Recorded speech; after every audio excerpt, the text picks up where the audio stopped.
نحمده ونصلي ونسلم على رسوله الكريم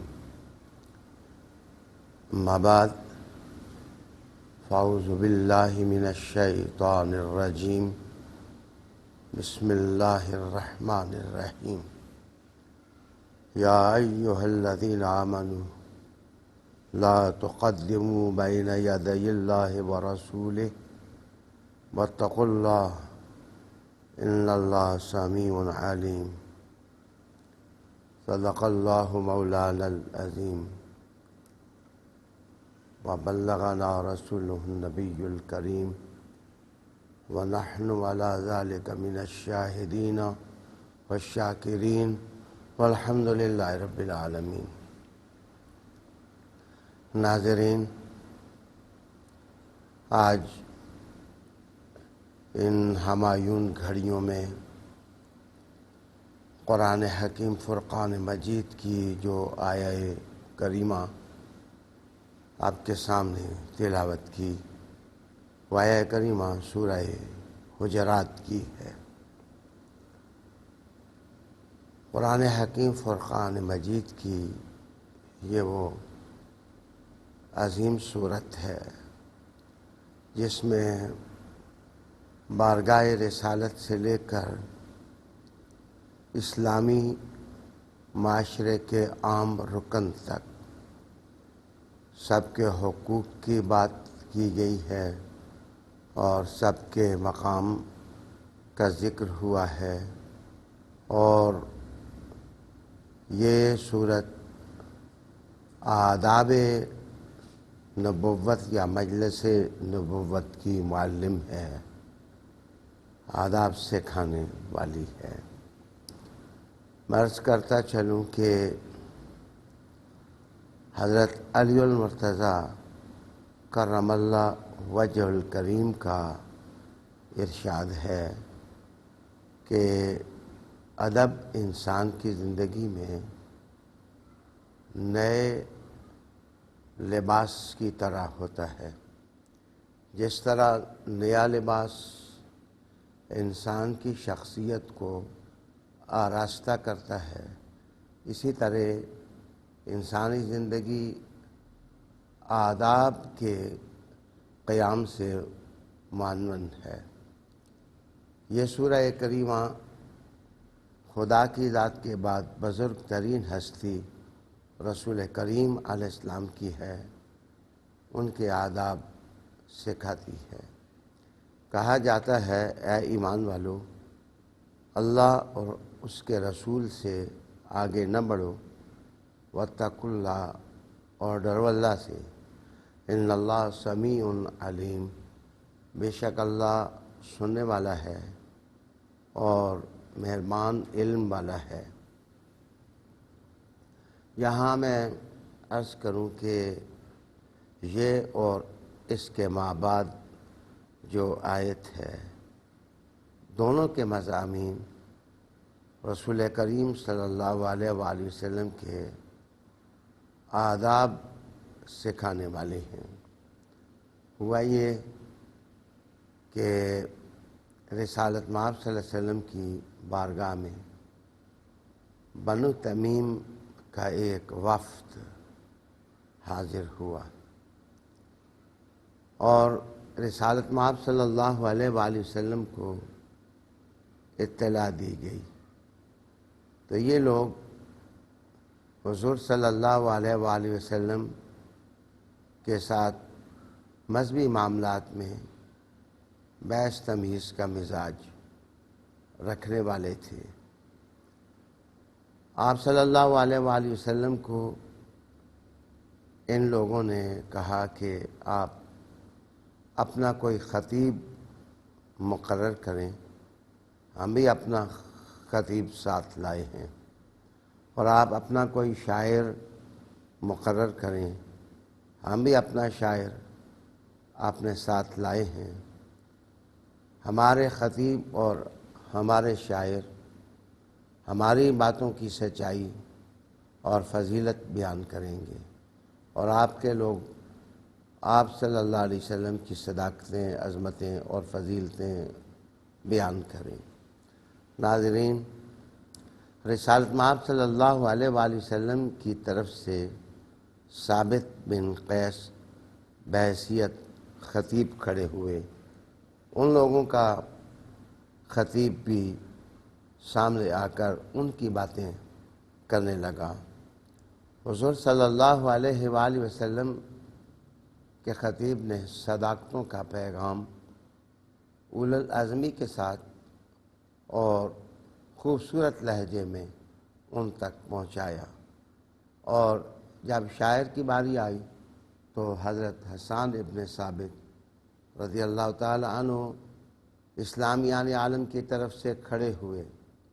حضور کی نظر بھی تھی اور ان کی شفقت اور ان کا التفات کرم حسان بن ثابت کے لیے طاقت بنا، اور انہوں نے حضور صلی اللہ علیہ وسلم کی نعتیں پڑھی، خدا کی کبریائی بیان کی اور اسلام کی صداقت بیان کی۔ یوں تو وہ لوگ اپنی سی بحث کرتے رہے۔ ڈھیٹ آدمی کی نشانی ہوتی ہے کہ وہ کبھی بھی دوسرے کی عظمت کو تسلیم کرنے میں سخاوت نہیں برتتا۔ وہ کہتے رہے کہ ہمارا خطیب اچھا ہے، ہمارے شاعر کی شاعری نغز گوئی پر مشتمل ہے، لیکن حضور صلی اللہ علیہ وسلم کا حسن سلوک ان کے ساتھ باریاب ہو گیا۔ حضور نے ان کو تحفے دیے تو تحفوں نے ان کا دماغ پھیر دیا، اور رسول اللہ صلی اللہ علیہ وآلہ وسلم کی عظمتوں کے وہ قائل ہو گئے۔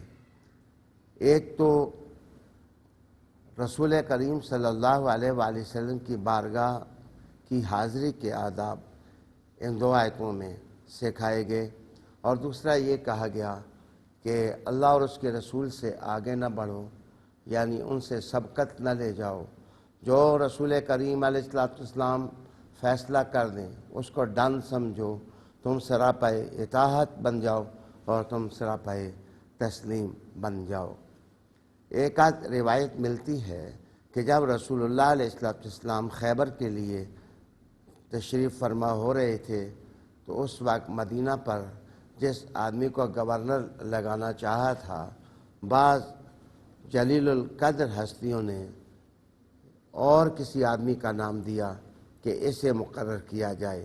حریم کبریا میں یہ بات پسند نہ کی گئی، اور اس آیت کا نزول ہوا کہ اللہ اور اس کے رسول سے آگے نہ بڑھو، یعنی اللہ اور اللہ کے رسول کا فیصلہ قطعی جانو اور ان کا اطاعت کا قلادہ اپنے گلے میں ڈال لو۔ یہ بھی کہا جاتا ہے کہ عام الوفود میں جب وفود بارگاہ رسالت میں حاضر ہوئے تو ان کا لہجہ اتنا مؤدبانہ نہیں تھا اور ان کی باتیں اتنی سلیقے کی نہیں تھیں، اور وہ آوازیں جب رسول اللہ علیہ السلام کو دیتے تھے تو یا محمد کہہ کر کے آواز دیتے تھے۔ یہ بات پسند نہ کی گئی اور کہا گیا کہ جب تم رسول کریم علیہ السلام کو جس وقت پکارنا چاہو تو یا رسول اللہ کہو۔ اچھا لہجہ، اچھی بات، اچھا خطاب اور آداب میں ڈوبا ہوا اسلوب، یہ حریم رسالت میں استعمال کرو۔ اب ان دو آیتوں کے مضامین میں جس وقت غور کریں تو یہ بھی کہا گیا کہ اے ایمان والو، تم اپنی آوازوں کو اپنے نبی صلی اللہ علیہ وسلم کی آواز کے سامنے بلند نہ کرو، وَلَا تَجْهَرُوا لَهُ بِالْقَوْلِ كَجَهْرِ بَعْضِكُمْ لِبَعْضٍ، اور جس طرح تم ایک دوسرے کو آوازیں دیتے ہو اور غموار محسوس ہوتے ہو، تم محمد صلی اللہ علیہ وآلہ وسلم کو جس وقت مخاطب کرنا ہو تو پہلے اپنے لہجے کو دھو اور کوثر و تسنیم سے دھو کر کے اچھے الفاظ رسول کریم صلی اللہ علیہ وآلہ وسلم کے لیے استعمال کرو، اور پھر یہ بھی کہ ان تخبط اعمالکم وانتم لا تشعرون، کہیں ایسے نہ ہو کہ بے خبری میں تمہارے اعمال ختم ہو جائیں۔ اس کا مطلب یہ ہے کہ حریم رسالت میں ادب کا نہ بجا لانا اور میلا لہجہ استعمال کرنا یہ خبط اعمال کا ذریعہ بن سکتا ہے۔ یہ سورہ کریمہ دو چیزوں کی طرف توجہ دلاتی ہے. ایک تو یہ جب بات کرنی ہو تو تم اپنے لہجے میں غور کرو کہ کیا اس میں شائستگی ہے، کیا اس میں ایک بڑے آدمی کی خصلتیں موجود ہیں یا موجود نہیں ہیں. اور اگر حضور چپ ہوں تو پھر بھی بات کرنے کا لہجہ جو ہے وہ پتہ دے کہ تم عظیم آدمی ہو اور تم تربیت یافتہ قسم کے لوگ ہو. اس میں کیا شک ہے کہ رسول اللہ صلی اللہ علیہ وآلہ وسلم کے صحابہ تربیت کا شاہکار تھے، عظیم لوگ تھے. زندگی جتنی ان کی اجلی تھی شاید اس آسماں کے نیچے کوئی اور اس کی مثال پیش نہیں کر سکتا. امام جعفر صادق رضی اللہ تعالی عنہ کا ایک قول مجھے یاد پڑا. ان کی بارگاہ میں ایک سائل آیا اور سائل نے آ کر ان سے سوال کیا کہ ایک اچھے آدمی کی نشانی کیا ہوتی ہے، ایک عظیم آدمی کی نشانی کیا ہوتی ہے، کسی آدمی کو بڑا آدمی کس وقت قرار دیا جا سکتا ہے؟ تو آپ نے ارشاد فرمایا کہ جس وقت اس میں 5 چیزیں موجود ہوں تو پھر تم سمجھو کہ وہ آدمی بڑا ہے. اگر ان 5 میں سے ایک بھی نہیں تو اس آدمی کے بارے میں سمجھ لو کہ یہ تربیت یافتہ نہیں ہے. آپ نے وہ 5 چیزیں کیا گنی؟ سب سے پہلے آپ نے کہا کہ اس کا دین دیکھو، کیا اس کے اندر دین ہے، وہ دین کی قدر کرنے والا ہے، وہ دین کا پابند ہے یا نہیں. دوسری چیز آپ نے کہا کہ دیکھو کہ اس کی زندگی میں عقل کا استعمال کتنا ہے، کیا وہ منطق حیات سے واقف ہے یا واقف نہیں. تیسری چیز دیکھو کہ اس کے اندر حیا ہے یا نہیں. حیا بھی ایک اچھے انسان، منجے ہوئے انسان، تجربہ کار انسان، تاریخی انسان کی خوبی ہوا کرتی ہے. چوتھی چیز حسن خلق ہے کہ انسان کا اخلاق بتاتا ہے کہ وہ کتنا بڑا ہے. کہتے ہیں کہ یتیم وہ نہیں ہوتا جس کا باپ مر جائے، یتیم وہ ہوتا ہے جس کا اخلاق مر جائے. تو انسان کو چاہیے کہ حسن اخلاق کی زینت اپنی حیات میں لانے کی کوشش کرے.